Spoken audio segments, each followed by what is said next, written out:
So let's see today's raw mango panha. Now here I've taken 3 raw mangoes, washed them well, and I'm going to cook them in my pressure pan. Now I like to add these limes to my pressure pan, that way it remains nice and clean. Anyway, I'm going to pressure cook this for 1 whistle on high, and then I'm going to simmer it for just about 5 minutes and then turn off the flame. And after that, let the mangoes or the raw mangoes which are cooked nicely cool down to room temperature. Then we're going to drain off all the water.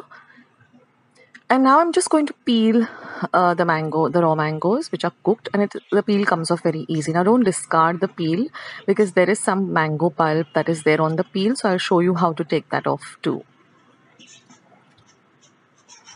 So I've just kept a colander on top of a vessel in case, some of the pulp or the juice tends to come out, so it goes into the vessel below.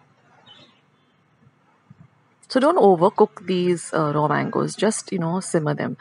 So now I'm just going to take a spoon like this, and I'm just going to take out whatever cooked pulp is there attached to the peel, and then you can discard the peel.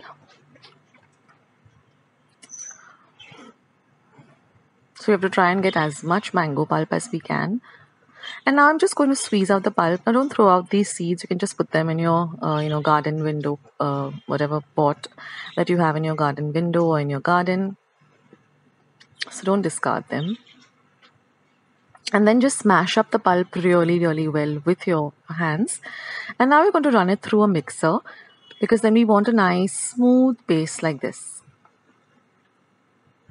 So now I'm just going to run this through my colander so I get a nice and even smooth paste of this, of the mango paste. And once I've done that, I'm just going to transfer this nice smooth pulp into my jar. And I'm going to add exactly a cup of sugar. And I'm going to mix this in really, really well till all the sugar, mixes in well. Now I'm going to add half a cup of water because that makes it easier. So I'm just going to rinse the mixer pots, whatever pulp is there, I can use that. And we're going to whisk this in really well till all of the sugar really dissolves. Now we're going to do a taste test and just see if any more sugar is needed. So I needed a little bit more of sweetness, so I added about 5 tablespoons more of sugar.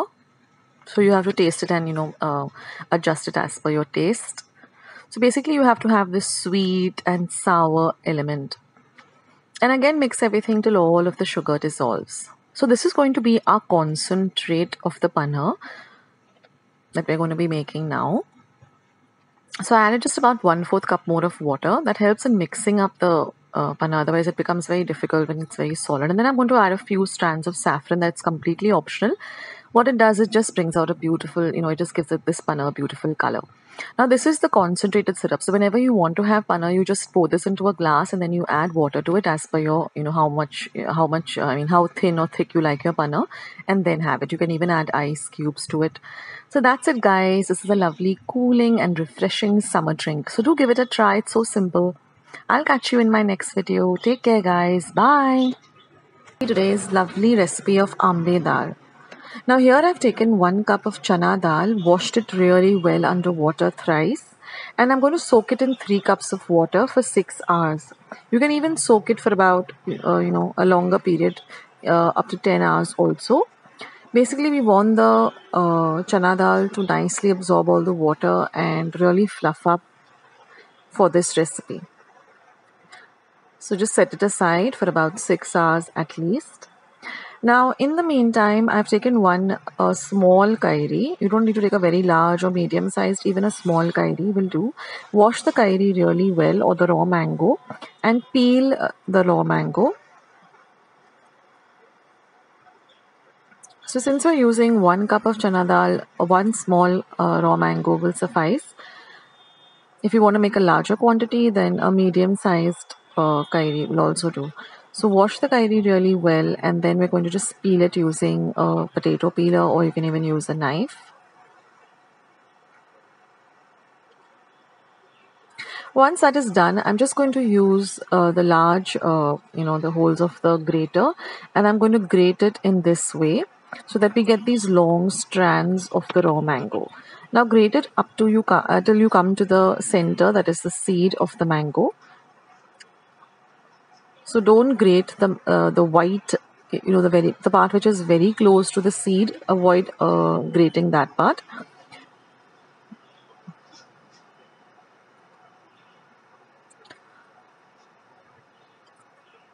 So this is a very delicious uh, recipe. For those of you who are not very familiar with it, you must give it a try. It's really a nice summer kind of a snack item. And now I'm just going to refrigerate this till I'm ready to make the ambe dal. So you can store it away in your refrigerator.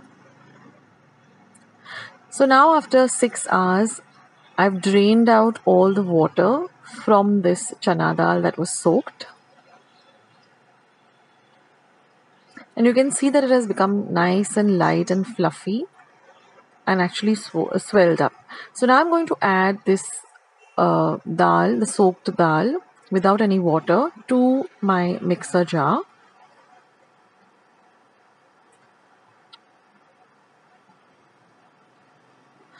So this is a evening kind of a snack item which is eaten during the summertime when raw mangoes are available. And now I'm going to add 2 light green chilies that I've just cut up into smaller bits. And then I'm going to add our grated mango or grated raw mango. Just give it a gentle mix. And now we're just going to add some salt to taste.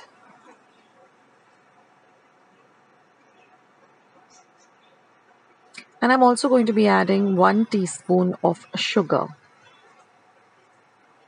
So this will balance out the taste. Now we're going to grind this to a coarse paste like this. And now transfer the paste to a mixing bowl because we're going to temper it or add a tadka or a fodni. So just transfer this mixture that we've ground to a large mixing bowl. And now I've taken my small tempering pan or tempering vessel and I'm going to add about 1 tablespoon of oil.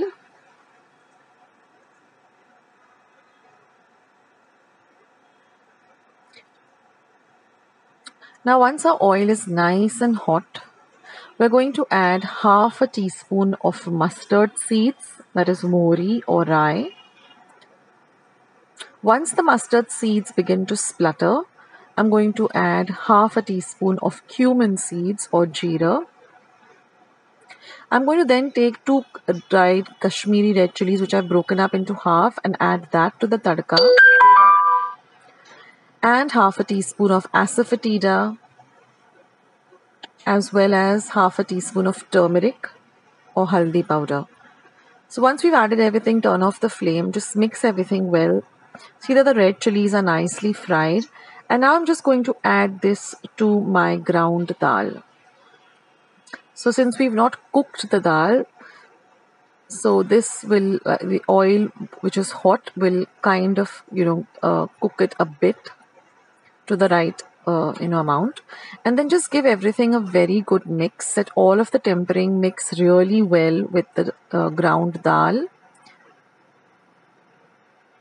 Now at this point you can just give it a taste to see if you require any more salt or sugar, or even if you want a little more of the kairi, then you can add a little more grated kairi. And I'm going to just add about a tablespoon of chopped up coriander, fresh coriander leaves, and that's it, guys.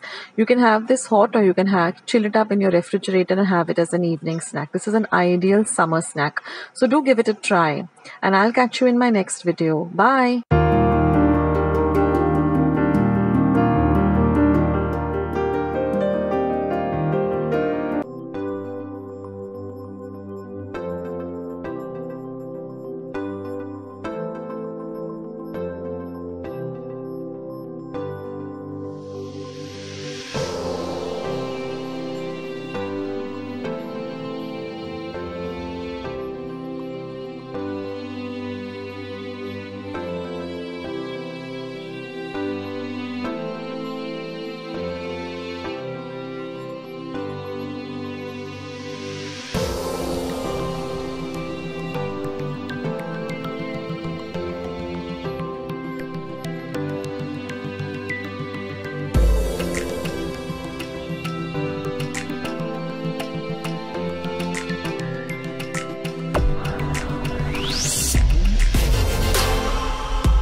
Today I'm going to be showing you a kairi saar, and my mother-in-law is going to be preparing it.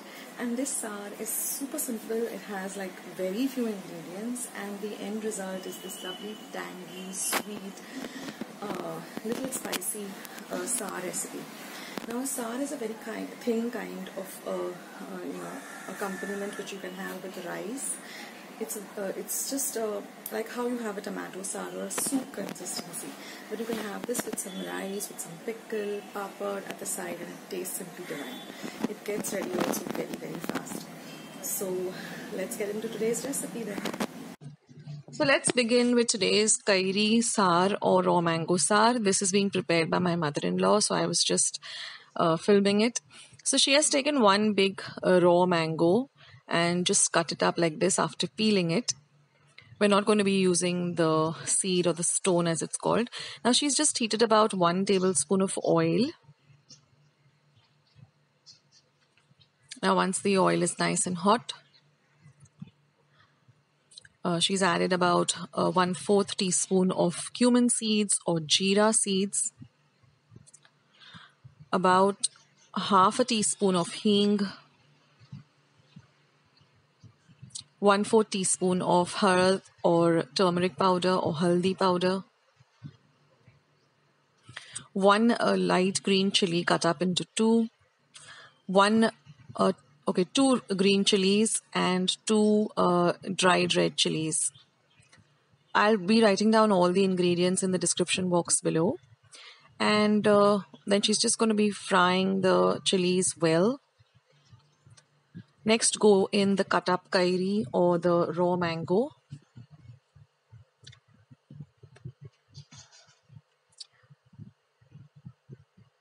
Now you got to fry this raw mango along with the fodni or the tadka or the bagar as we call it for at least a minute.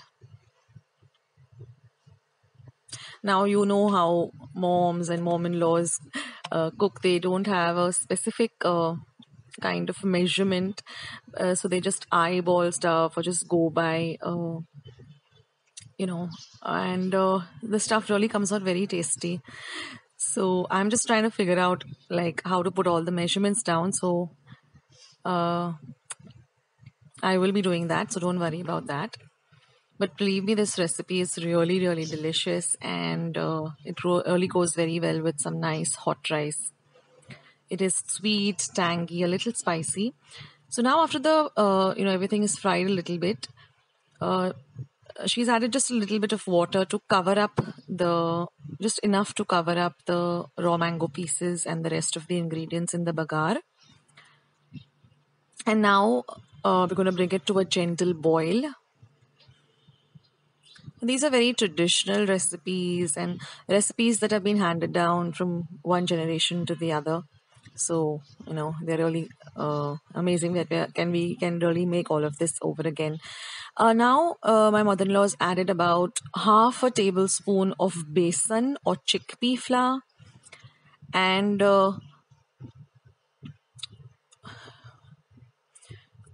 she's just mixing it up so that all the lumps go away, so that we get a smooth kind of consistency. And now I guess another half cup of water. So by now 1 cup of water.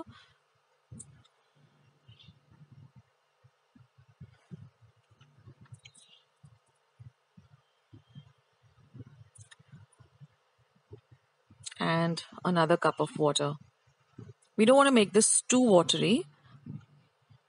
And the besan or the chickpea flour is being used as a thickening agent. Now she's also added a little bit of gur or jaggery, which you can see in the pic here. So say about a tablespoon of jaggery. Now the kairi is saar, and of course salt. She's adding some salt. So now the kairi is saar, the gur or the jaggery is sweet, and it's quite a big amount of gur, so like about a tablespoon of gur, or you can adjust it as per your taste. And the chilies are the spicy factor, and the gur is the sweetening factor. So it's really a nice, sweet, tangy, spicy kind of curry or a saar. A saar is a very thin kind of curry. And now we're just going to boil this for about 5 minutes on a low to medium flame till everything really comes together very, very well. And that's it, friends. It's as simple as that. And your saar is all ready. And it looks like this. A kind of a stewish kind of consistency. But it's really delicious and I hope you guys give it a try.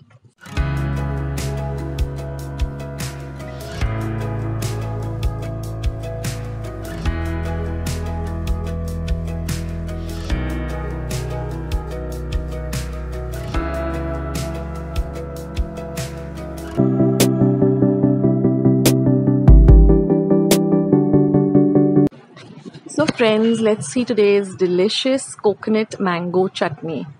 So these are the ingredients. Let's go through the ingredients. So here I have a cup of freshly grated coconut, 1 cup of coriander leaves washed well, half a cup of grated raw mango or kairi, 5 green chilies, half an inch of ginger and about 5 cloves of garlic, 1 teaspoon of sugar.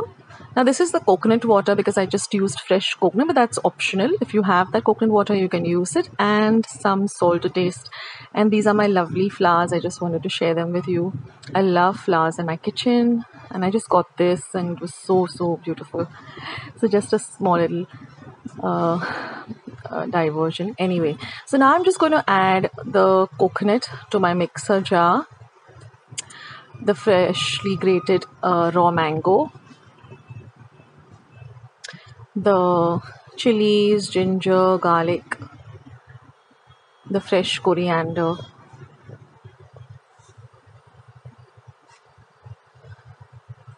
some sugar, this is the coconut water, and some salt to taste. And we're going to add about a quarter cup of water and just grind all of this to a paste.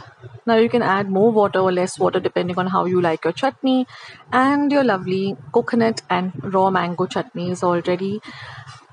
So I had made these lovely oats idlis. I'll leave a link to the recipe. They taste really delicious and I serve them with this chutney. So I hope you like today's recipe and I hope you give it a try. This goes well with anything, like even dosas, uttapas, anything. So give this recipe a try and let me know how you liked it. And I'll catch you in my next video sooner than you think. This is Akshata signing off. Take care guys. Bye.